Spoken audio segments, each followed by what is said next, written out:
अस्सलाम वालेकुम students, YouTube channel accounting with sir Umair के साथ मैं एक बार फिर हाजिर हूँ। स्टूडेंट, आज मैं आपको इंस्टॉलमेंट सेल्स जो कि एडीसी पार्ट 2 का एडवांस अकाउंटिंग का टॉपिक है, इसका एक और सॉल्यूशन करके दिखाऊंगा। ये question 2002 regular private question number 5 है। लेकिन स्टूडेंट, वीडियो देखने से पहले आपने मेरे यूट्यूब चैनल को अगर सब्सक्राइब ना किया हो तो सब्सक्राइब कर लें ताकि हर नई आने वाली वीडियो को आपको नोटिफिकेशन मिल सके। स्टूडेंट, ये क्वेश्चन अगर रीड करें तो इसमें हमसे कहा जा रहा है, Umer and company sell merchandise on instalment basis, the transaction for the year ended December 31st 2001 are as under. Merchandise inventory January 1st 2001 1,50,000। Purchase merchandise on account 4 lakh. Purchase merchandise for cash 2 lakh. Sold merchandise on instalment basis 8 lakh. Collection of instalment account receivable 2001 3 lakh. Collection of installment account receivable 99 50,000. Collection of installment account receivable of 2000 1 lakh. Payment made to creditors 2 lakh 50,000. Installment account receivable of 99 in the amount of 8,000 was cancelled because of default, but the merchandise could not be repurchased. Expense paid 25,000 और merchandise inventory ending 2 lakh 70,000. Gross profit rate given है हमें 99 का 42% और 2000 का हमें rate जो given है वो 44%। रिक्वायर्ड में कहा जाता है record the above transaction the general and also give adjusting and closing entry on December 31st, assuming the company follow the perpetual inventory system.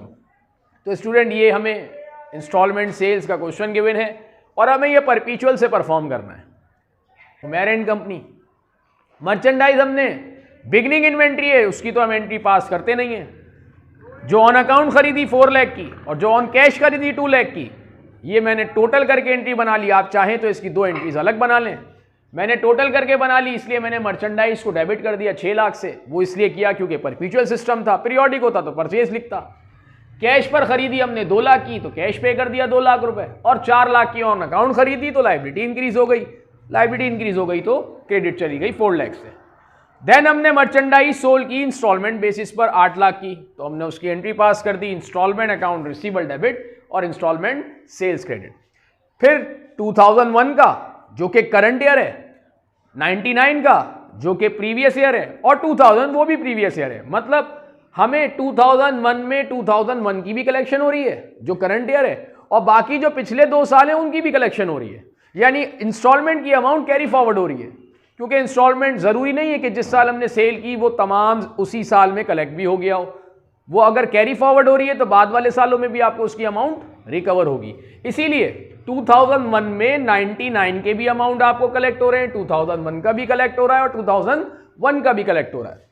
99 का जो अमाउंट है वो आपको कलेक्ट हुआ 50,000, 2000 का कलेक्ट हुआ 1 लाख और 2001 का हुआ 3 लाख। टोटल करके हमने कैश को डेबिट कर दिया 4,50,000। इंस्टॉलमेंट अकाउंट रिसीवेबल 99 का पर 50,000 क्रेडिट हो गया, 2000 का 1 लाख क्रेडिट हो गया क्योंकि रिसीवेबल कम हो गया, और 2001 का कलेक्ट हो गया 3 लाख। नरेशन हमने पास कर दी collection of instalments. Then payment made to creditors, हमने सप्लायर को पेमेंट कर दी।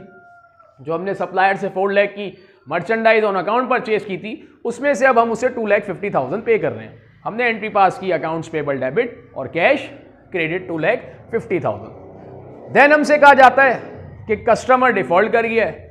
99 में जो कस्टमर को हमने सेल की थी वो कस्टमर 8,000 रुपये से डिफॉल्ट कर गया और मर्चेंडाइज हम अपने पास लेकर नहीं आए, तो ये तो हम एडजस्टिंग एंट्री में रिकॉर्ड करेंगे। अभी हम इस वक्त जनरल एंट्री पास कर रहे हैं तो फिलहाल इसको छोड़ दें। एक्सपेंस हमने पे किया 25,000, उसकी एंट्री पास कर लें एक्सपेंस डेबिट और कैश क्रेडिट 25,000। अब हम इसकी एडजस्टिंग एंट्री पास करेंगे। तो एडजस्टिंग एंट्री में सबसे पहले स्टूडेंट हम रिकॉर्ड करेंगे कॉस्ट ऑफ इंस्टॉलमेंट सेल्स, और कॉस्ट ऑफ इंस्टॉलमेंट सेल्स उसी तरीके से निकालेंगे जैसे इन्वेंट्री वैल्यूएशन में हम निकालते हैं। मर्चेंडाइज इन्वेंट्री बिगनिंग 1,50,000 रुपये। परचेजेस हमने ऑन अकाउंट भी की थी और ऑन कैश भी, दोनों मिला लें 4 लाख और 2 लाख टोटल हो गया 6 लाख रुपए। परचेजेस टोटल हो गई 6 लाख रुपए, ये नेट परचेजेस है। तो आ गया आपके पास मर्चेंडाइज अवेलेबल फॉर सेल जो कि आ गई 7.5 लाख रुपए, और इन्वेंट्री एंडिंग जो है वो हमें गिवन है 2,70,000। ये आपने इसमें से माइनस किया तो कॉस्ट ऑफ इंस्टॉलमेंट सेल्स आ गई 4,80,000, जिसको आप कॉस्ट ऑफ गुड सोल्ड कह लें या कॉस्ट ऑफ इंस्टॉलमेंट सेल्स कह लें। इससे हमने एंट्री पास की, cost of instalment sales debit और मर्चेंडाइज क्रेडिट 4,80,000। अब हम अनरियलाइज्ड ग्रॉस प्रॉफिट रिकॉर्ड करेंगे। तो पहले हम अनरियलाइज्ड ग्रॉस प्रॉफिट निकालेंगे 2001 का। इंस्टॉलमेंट पे सेल की हमने 8 लाख रुपए की, कॉस्ट ऑफ इंस्टॉलमेंट सेल्स है 4,80,000 जो कि यहां से निकाला, माइनस किया तो हमारे पास अनरियलाइज्ड ग्रॉस प्रॉफिट आ गया 3,20,000। अब हम इसकी एडजस्टिंग बनाएंगे। Instalment sales debit 8 lakh, cost of instalment sales जो कि डेबिट था खत्म करके क्रेडिट ले गए हम 4,80,000 और इससे अनरियलाइज्ड ग्रॉस प्रॉफिट का अकाउंट एक जनरेट हो गया जो कि आ गया 3,20,000। अब हम मालूम करेंगे कि इसमें हमें कितना अमाउंट रियलाइज हो चुका है। 2001 का रियलाइज ग्रॉस प्रॉफिट निकालने के लिए अब हम उसकी वर्किंग करेंगे। तो रियलाइज ग्रॉस प्रॉफिट 2001 का फॉर्मूला इसका RGP equal to cash collection multiply UGP rate. Student ये बात आपने याद रखनी है कि जिस ईयर का हमें कैश कलेक्ट हो रहा होगा हम रेट भी उसी ईयर का उस पर अप्लाई करेंगे। यानी अगर 99 का कैश कलेक्ट हुआ तो 99 वाला रेट अप्लाई करेंगे 99 के आरजीपी के लिए। 2000 का कैश कलेक्ट हुआ तो 2000 वाला रेट अप्लाई करेंगे और 2001 का जब कैश कलेक्ट होगा तो 2001 वाला रेट यूज करेंगे। तो 99 का जो हमें कैश कलेक्ट हुआ वो 50,000 हुआ, रेट 42% जो कि गिवन है हमें, तो ये मल्टीप्लाई करके आ गया 21,000। 2000 का कैश कलेक्ट हुआ 1 लाख, रेट हमें गिवन है 44%, मल्टीप्लाई किया तो आ गया 44,000। और 2001 का जो कि हम रेट यहां निकाल चुके हैं, यूजीबी जो था 2001 का वो 3,20,000 था। इंस्टॉलमेंट पे सेल्स हमने 8 लाख रुपए की, डिवाइड करके 100 से मल्टीप्लाई किया तो इसका हमें परसेंटेज जो प्रॉफिट का आया वो आया 40%। ये 2001 का रेट है। 3 लाख कैश कलेक्ट हुआ, रेट 40% 2001 का, हमने मल्टीप्लाई किया तो 1,20,000 आ गया 2001 का आरजीबी। अब ये कहलाएगा तो तीनों मिलाकर 2001 का आरजीबी। हालांकि ये कलेक्ट हुआ है 2001 में 99 का भी और 2000 का भी और 2001 का भी, लेकिन जिस ईयर में कलेक्ट होता है रियलाइज उसी ईयर का कहलाता है, इसीलिए ये 2001 का आरजीबी कहलाएगा। हमने इन तीनों का सम अप कर लिया तो टोटल आरजीबी आ गया हमारे पास 185,000 का। अब हम इसकी एंट्री पास करेंगे। अनरियलाइज्ड ग्रॉस प्रॉफिट 99 का 21,000 कम हो गया, 2000 का 44,000 और 2001 का 120,000, टोटल कर लिया तो आ गया 185,000। रियलाइज्ड ग्रॉस प्रॉफिट को क्रेडिट कर देंगे 185,000। अब हम वर्किंग करेंगे लॉस ऑन डिफॉल्ट की, क्योंकि 99 का एक कस्टमर था जो डिफॉल्ट कर गया है 8,000 से और उसका जो रेट है 99 का वो 42% है। तो 8,000 का 42% अगर हम लें जो कि आता है 3,360 रुपए, ये अनरियलाइज्ड ग्रॉस प्रॉफिट है जो अब हमें रियलाइज्ड नहीं हो सकता। हमने जब ये माइनस किया तो 4,640 रुपए की अमाउंट आ गई जिसको हम नाम देंगे लॉस ऑन डिफॉल्ट। ये वो अमाउंट है जितने से कस्टमर डिफॉल्ट कर गया। वैसे हम इसको नाम देते बुक वैल्यू ऑफ रिपोजिट मर्चेंडाइज, लेकिन चूंकि मर्चेंडाइज हम अपने पास रिपोजिट नहीं कर रहे, वहीं छोड़ दिया कस्टमर के पास, तो फिर ये अमाउंट आपका नुकसान हो गया जिसको हम कहेंगे 4,650 लॉस ऑन डिफॉल्ट। अब इसकी एंट्री पास करेंगे। अनरियलाइज्ड ग्रॉस प्रॉफिट 3,360, क्योंकि अब ये रियलाइज नहीं होगा, इस अकाउंट को खत्म कर दें। अनरियलाइज्ड ग्रॉस प्रॉफिट की नेचर क्रेडिट होती है, खत्म कर दिया तो डेबिट चला गया 3,360 से। लॉस हो रहा है डिफॉल्ट होने पर 4,640, वो डेबिट कर दें। और इंस्टॉलमेंट अकाउंट रिसीवेबल जो कि 99 का था, हमें अब रिकवर नहीं हो सकेगा ये रिसीवेबल, इसको खत्म कर दें 8,000 से। तो ये स्टूडेंट एडजस्टिंग एंट्री पास हो गई। इसकी क्लोजिंग एंट्री अगर देखें तो पहले हम एक्सपेंस और लॉस ऑन डिफॉल्ट उसको खत्म करेंगे।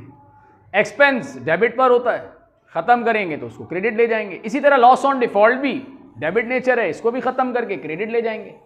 25,000 से एक्सपेंस को क्रेडिट किया, लॉस ऑन डिफॉल्ट को 4,640 से क्रेडिट किया और 29,640 से हमने एक्सपेंस एंड रेवेन्यू समरी को टोटल करके डेबिट कर दिया। चाहे तो आप इसकी 2 अलग एंट्री भी पास कर सकते हैं, मैंने एक ही एंट्री में इसको रिकॉर्ड कर दिया। रियलाइज ग्रॉस प्रॉफिट जो कि रेवेन्यू होता है, क्रेडिट होता है, इसको खत्म कर दें, डेबिट ले जाएं रियलाइज ग्रॉस प्रॉफिट 185,000 से और इसको भी क्लोज करें expense and revenue summary account से, नरेशन पास कर दें to close realise gross profit account. अब हम ये देखेंगे कि एक्सपेंस एंड रेवेन्यू समरी कौन सी हैवी साइड है। क्रेडिट देखें तो 185,000 और डेबिट देखें तो 29,640। इसका मतलब अभी भी क्रेडिट साइड हैवी है 1,55,360 से, जो कि इनका डिफरेंस आ रहा है दोनों का।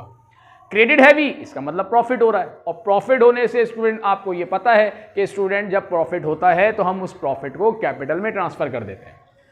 तो हम ये करेंगे कि जो expense and revenue summary credit heavy है इसको खत्म कर देंगे, डेबिट ले जाएंगे 1,55,360 से और कैपिटल को बढ़ा देंगे। कैपिटल बढ़ेगा तो क्रेडिट चला जाएगा 1,55,360 से। चाहे तो आप इसे कैपिटल लिख लें या रिटेन अर्निंग लिख लें।